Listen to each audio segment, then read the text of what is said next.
विख्याता शासकीय high school Tamora. आज मैं ब्लूप्रिंट के हिसाब से ऐसा क्वेश्चन लेकर आई हूँ आपके लिए जिसकी उम्मीद आपको नहीं है, किंतु ये प्रश्न बहुत ही महत्वपूर्ण है।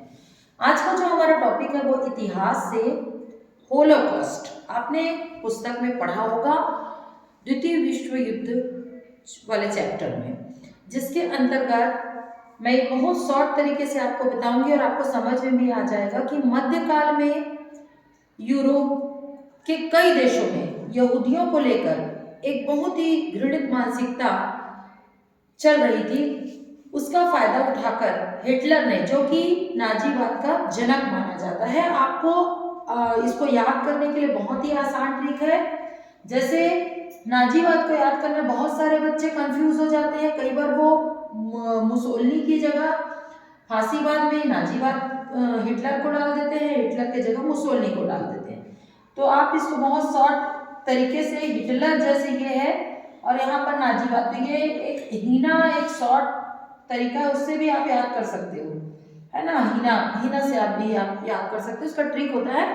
तो चलिए हम बताते हैं। तो वहां पर हिटलर ने क्या करा, यहूदियों को लेकर एक बहुत घृणित मानसिकता, और वो ये सोचता था और लोगों के बीच में वो यह परोसता था कि जर्मनी की जो भी उसके विनाश की जो जिम्मेदारी है वो ये यहूदियों के लिए ही है, यहूदियों की वजह से ही है। तो उसने क्या करा, सितंबर 1935 में यहूदियों की पूरी नागरिकता समाप्त कर दी।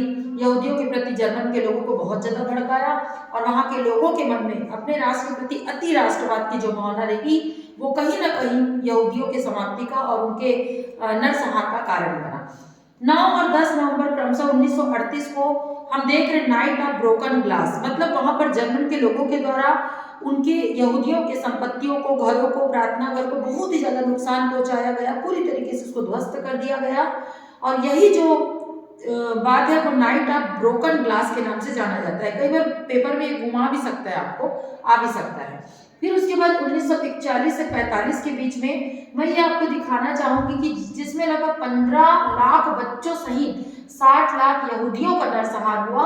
और इसमें न केवल यहूदी अपितु यहूदियों के अलावा भी लगभग 50 लाख पोलिश, रूसी और खाना बदोश जिप्सियों के नरसंहार का मामला यहाँ पर आता है। और जिसे हम बहुत ही हम कह सकते हैं कि 1941 से 45 में गैस चैम्बरों में बच्चे हो चाहे बड़े हो, बुजुर्ग हो, केवल यहूदियों के प्रति घृणित भावना को लेते हुए उनको यातना शिविर में रखा गया और यातना शिविर के माध्यम से उनको गैस चैम्बरों में डाल दिया गया और उसमें लगभग 60 लाख यहूदी मारे गए। तो ये जो टॉपिक है होलोकॉस्ट, इसके नाम से जाना जाएगा। और आपको पता होना चाहिए कि ये होलोकॉस्ट वाला जो टॉपिक बहुत आईएमपी है और आप इसको कहानी बतौर पढ़िए और निश्चित तौर पर ये आगामी ब्लूप्रिंट के हिसाब से बोर्ड के विद्यार्थियों के लिए बहुत ही लाभदायक होगा और ये पेपर में आ सकता है। तो इसका जो ट्रिक मैंने बताया है, हीना मतलब मेहंदी होता है, आपको मालूम है, और ये बहुत शॉर्ट ट्रिक है। हिटलर नाजीवाद और इसी तरीके से मुसोलिनी तो फांसीवाद, इस तरीके से आप शॉर्ट ट्रिक से इसको आसानी से याद करते हैं। ये बच्चों के लिए बहुत ही उपयोगी है। तो ये ब्लूप्रिंट के हिसाब से आपके लिए एक महत्वपूर्ण प्रश्न।